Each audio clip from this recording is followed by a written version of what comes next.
Hello, everyone, and welcome to another episode of Transformation Decoded. And we're really excited to come to you and talk to you about something that we're all kind of living through right now, which is this global pandemic. And our little mastermind group, we've actually been spending quite a bit of time thinking about what this means to us. So we wanted to dedicate not just one, but two episodes to kind of talk through what we're living through right now. So our first episode today, we're going to talk about really what we've learned about ourselves. So surprises, aha moments for us about what we've learned about ourselves. And then the second episode, we're going to take that a step further and talk a little bit more about how we want to emerge from this global pandemic. And so I'm going to hand it over right now to do some quick introductions before we jump into the meat of things. And Isabel, I'll kick it off with you. Well, hello everyone again, and of course Isabel here, and I'm the transformation maven, one of three in our group, and I am known as the Encore Catalyst. And as an evolutionary woman, it is a transformation process every damn day. Excellent. Jackie, how about you? Yeah, thanks, Lee. I'm Jackie Elmer, and I am the CEO of Fun and Abundance over at StreetSmartWealth.com, and it's all about transformation for sure. Excellent. And I am Lee Woodward, the third founder of Transformation Decoded, along with Isabel and Jackie. And I like to think of myself as a recovering executive. And also, I'm the owner of Woman in Disguise. And I just want to jump right in, Jackie and Isabel, because we've spent a lot of time kind of using our mastermind time to kind of talk about some days a little bit tougher than other days and kind of getting through this. So Isabel, what is something that you've learned about yourself that's been a little bit of a surprise for you? Yeah, there are quite a few things when I really sat down to think about our conversation today, and there were certainly some big ahas for me in understanding sort of the evolution of my emotions and my own personal awareness over the past 3, almost 4 months, I guess, since we've started this sort of social distancing, social isolation. Um, just on the lighter note, one of the things I definitely learned about myself is I never, ever, ever can fully retire. Uh, Even though, I have been very busy actively, which is another learning through this, transforming my ideas about what I want to do in the next couple of decades in my life. But I realized that if you forced me to stay in a very small circle of activities and engagement and influence, if I was really constricted in my movements and my ability to do different things, that I probably would spring apart into a million pieces. So that's definitely a confirmation. I've said often, I don't want to retire. I only want to retire from the things I don't like to do. But this pandemic has been a big reinforcement for me of that. So that's one of my aha or confirmations, I guess I'd say. Yeah, and that's a big one because I think sometimes when we get so busy, it's like, oh, that time in my life when I can kind of sit back and Yeah. twiddle my thumbs on the days I want. And you're like, no. Yeah, no. That's great. Well, Jackie, how about you? What are some of your kind of bigger lessons learned, things that you've found out about yourself? Well, it's kind of interesting. I don't think there was anything that was a huge aha. I like to say one of my favorite sayings is that life is 50-50 because it is. We all typically have this pursuit of happiness day in, day out, and the reality of it is that that's not a reality. It's, I always say you can't have the blooms of spring without the ice of winter. You can't have the fall harvest without the scorching suns of summer. I mean, there's contrast in all of life. But it's all how we deal with that and how we handle it. And we've all gotten a good dose of figuring ourselves out and how to handle all of that. So I think the first thing, and I put together seven gifts of the pandemic. I'm not going to go through all of them here, but I have a little gift for you at the end if you want to do some of your own work on this. But the first one I titled Relax the Grip. And this was probably the biggest aha moment. And that is, I don't control the universe. Newsflash. That was kind of shocking, I know. And you know, it's kind of funny, all of us, we basically know that every day we get up and we don't really know what waits us, but we have an idea, we have a game plan, we have a to-do list, we look at our calendar, we know the different things that have to be done. And then all of a sudden, when real life stops and goes away, even if you're not really, as I wasn't dealing with a lot of the turmoil, I still was, you know, trying to figure different things out and trying to figure out what should I be doing? What do I want to be doing? Those type things. So that was number one, is that I'm not in control. And then number two was really to learn to be present, to be in the now. And most of us have heard that before too. And I will say for me, I've given lip service to that. I've given lip service to that. I realize now that it's not something that I've really honestly done consistently. But when you don't have anywhere to go and nowhere to be and no time that you have to be there, it really helped me dial in on what it means to be really focused in the now. And it's kind of funny. Life is just a series of stories, really and truly. We have the stories of the past, which are just that. They're stories, they're things that happen. And we have the stories of the future, and those are the things that we've made up. And the reality of it is, when you're really living in the present, you let go of those stories from the past and you let go of those stories of the future, because they're not in your present. And that's been a great thing for me, to really just get dialed in on not constantly being in a hurry and not constantly being future focused. And then the third thing that I'll share is that it really made me dial in on my priorities. We only have a finite amount of time on this earth. And I think for me, this has brought that in even closer. So it's made me think about, who do I want to spend my time with?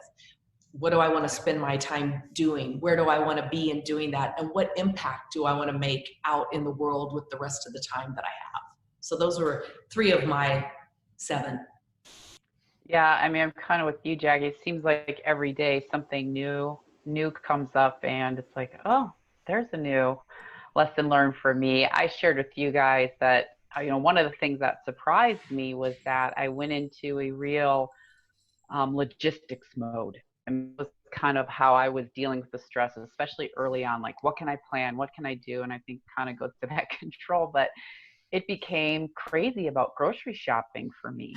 And like I said, I never threw an elbow for one thing in the store or anything, and it wasn't like I was hoarding, but it was like I had to go to the grocery store every day, and it just fed into this fear of, what if my kids can't eat? What if I can't, you know, do this for my family? But every day I was exhausted from it. So that just surprised me, because I'm kind of a pretty cool under pressure, at least in my head. And so when I was like, oh my gosh, I have to stop going to the grocery store, that was a real aha for me.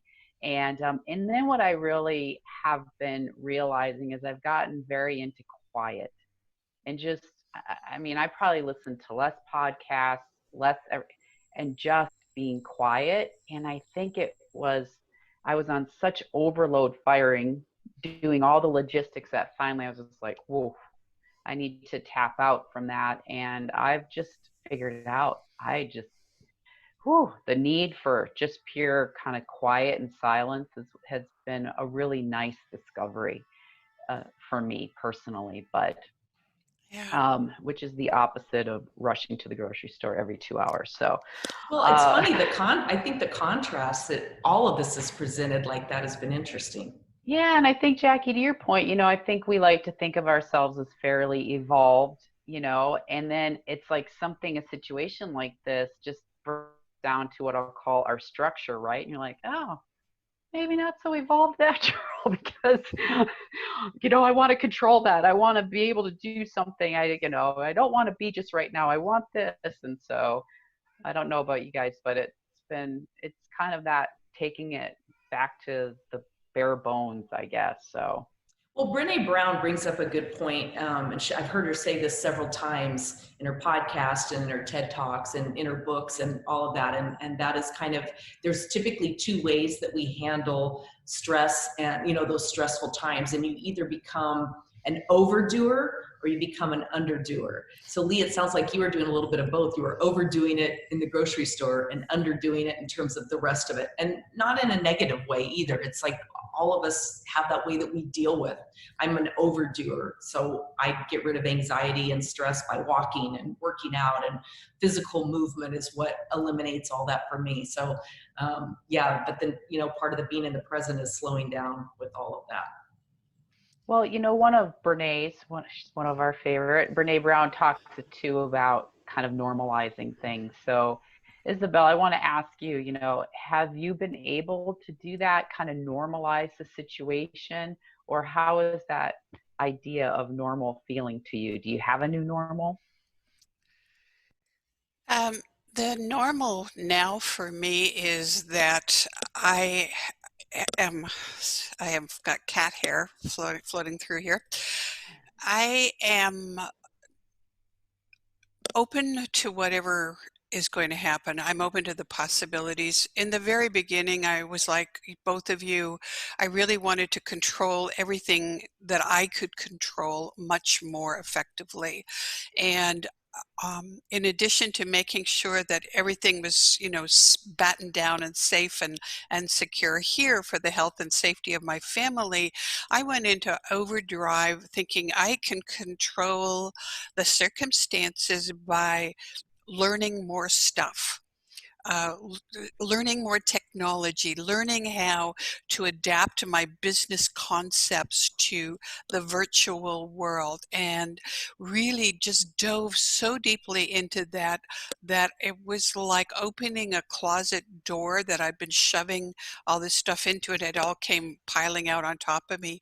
And so I learned that I had to slow that down and not try to figure it all out all at once. And to really, as Jackie said, be more in the present.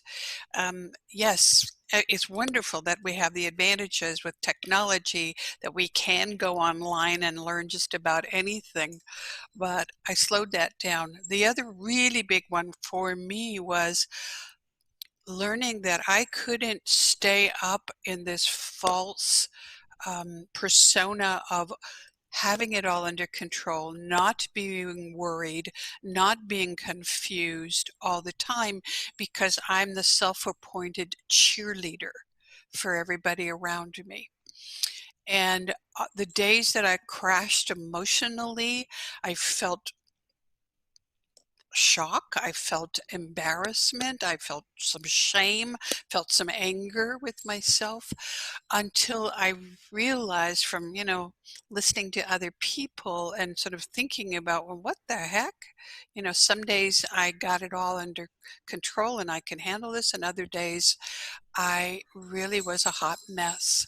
So that's, part of it, and learning that um, bizarrely, even though I feel very disconnected from so many people physically, I feel more a part of the human family now than possibly any other time in my life. Observing what's going on in other countries and how other people are coping with this has really made me feel like I'm part of a human family. Nice. Jackie, how about you? Any new normal for you? Um, no, I like to joke and say I've been preparing for this since 1999 when I took my business online and started working from home and doing everything on the internet and social media and Zooming and Skyping and doing all of that. And then shortly after that, I quit working out at a gym. I brought my gym home and started doing all my workouts at home. And I love to cook, so going out to dinner and stuff has not been that big of a deal. So in terms of those things, all of that's been very normal. But it's funny, I always laugh and say, I'm a member of BNI, and one of the most challenging things for it is I don't like having a have to every week at the same time on my calendar. And now I can't, and it's like, oh, but I want to, like, oh, I want to get out and run around. I want to get out and do all those things. And at the same time, I really like being hunkered down. So, new normal for me again is just really, especially this past weekend, I've been thinking about it. A lot of it's getting rid of the clutter in my life. That's really the new normal. And that's not just physical clutter, but I'm definitely doing that, throwing out tons of stuff, getting really organized, but mental clutter too. And again, I think that comes back down to prioritizing and figuring out what really matters. How do I want to spend my time? And how do I end each day checking off the box of feeling accomplished for what my intentions were for that day in whatever category that they're in. And I have a feeling those are in one of your 5 Fs. My 5 Fs, you know it. So, the other term I've heard in addition to, and Jackie, you talked a little bit about this, about, being present, not being in control, and kind of this idea of accepting, not resisting, this concept of resistance, which again, as hearing that and thinking I was practicing that, that's been a real tough one for me. I realized that I have this challenge of accepting and wrapping my arms around this global pandemic and saying, oh, it's for the good of us. That's challenging for me. So how do you guys think about this idea of accepting things and not resisting things when it's really tough stuff like this? Isabel, I'll throw it out to you first. Whew, put me on the hot seat. I'm looking at this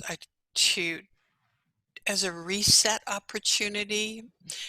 We've heard the term the great pause. I'm backing up the tape a little bit because I want to re-record some things.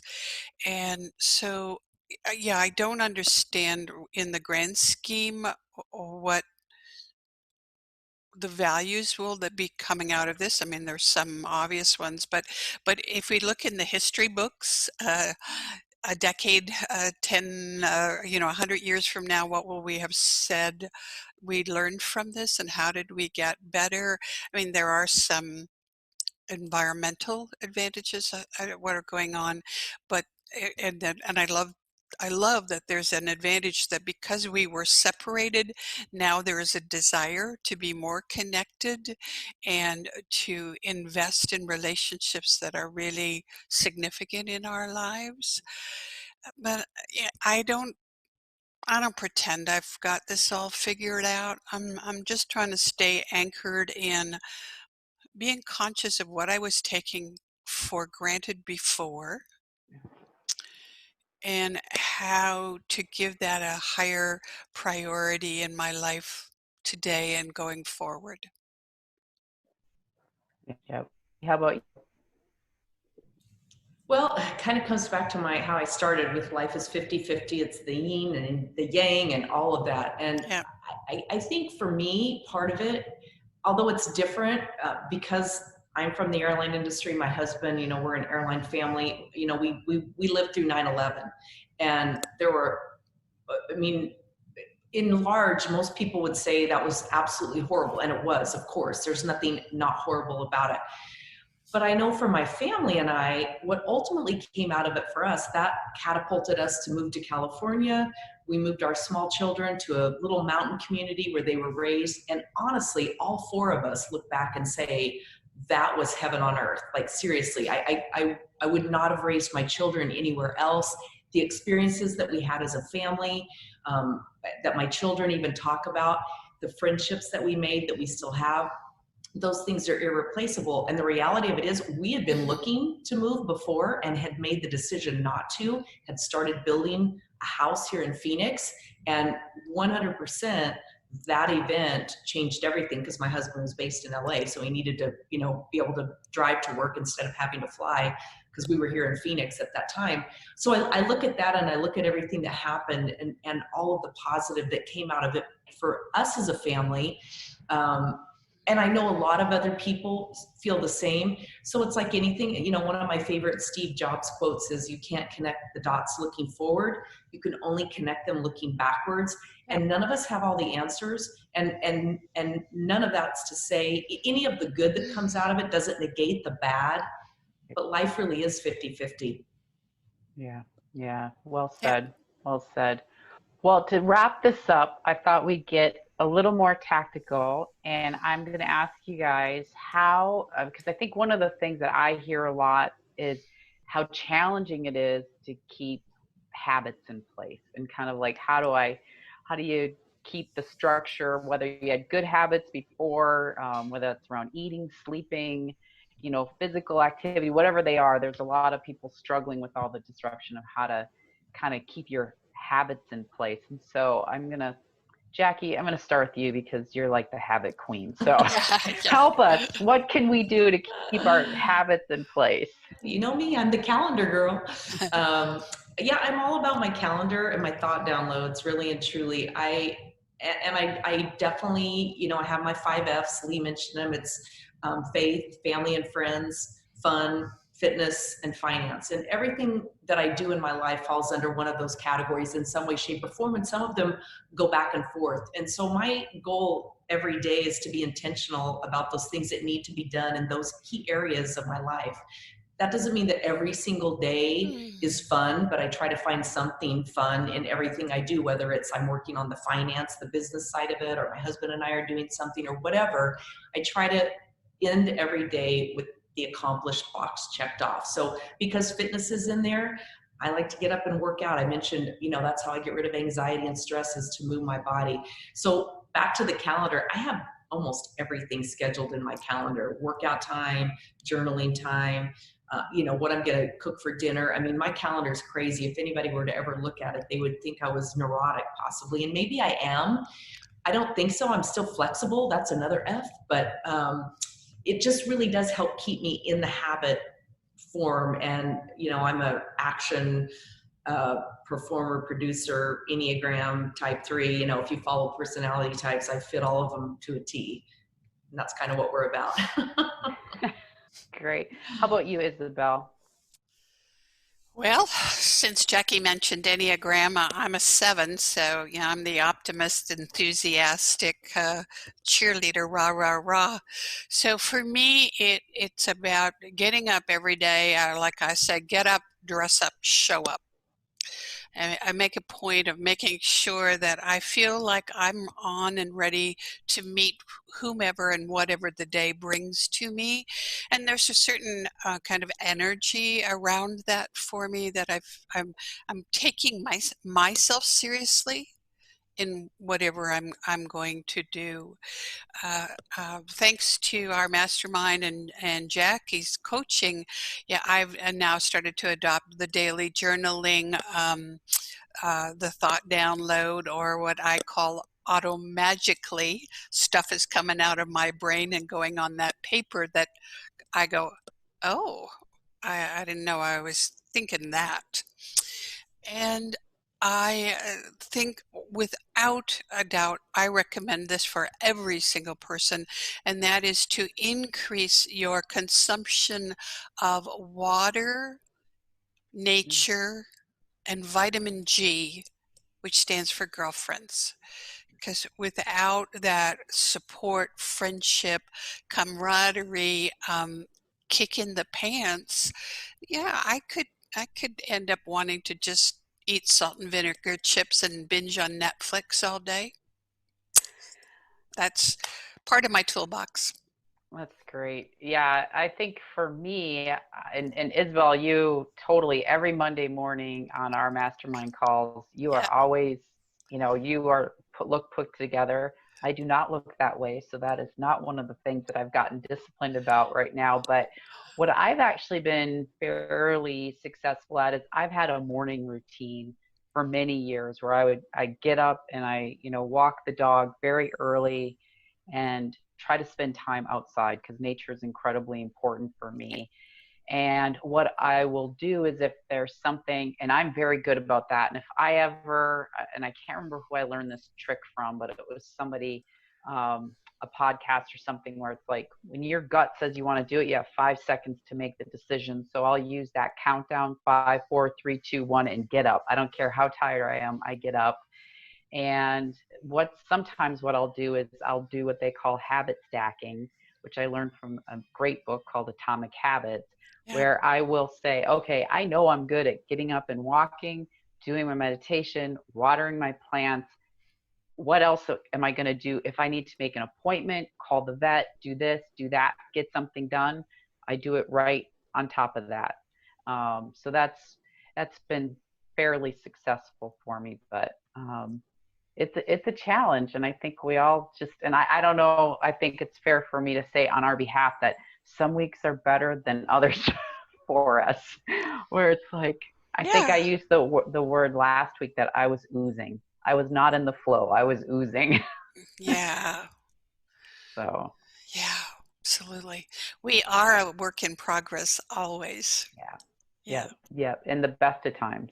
So Yes. definitely work in progress in more challenging times. So, well, I'm going to wrap it up with that, with wonderful advice. And again, our next episode of Transformation Decoded is going to be about taking this conversation to how we want to emerge from this pandemic.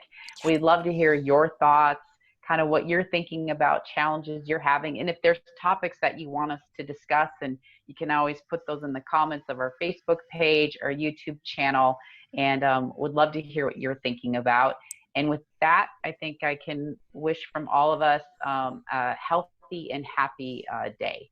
Can I just say one quick thing? I'm just going to add one quick thing, in that I created a little gift. If you just go to streetsmartwealth.com/7gifts, and then it's the number 7, I've got a little download for you that you can work through and come up with some of those things that are going to be a gift to you through this. So just wanted to throw that in. Thank you, Jackie. Thank you, Jackie. Thanks. All right. See you on the next episode. All right. See you, Bye everyone. for Bye-bye. now.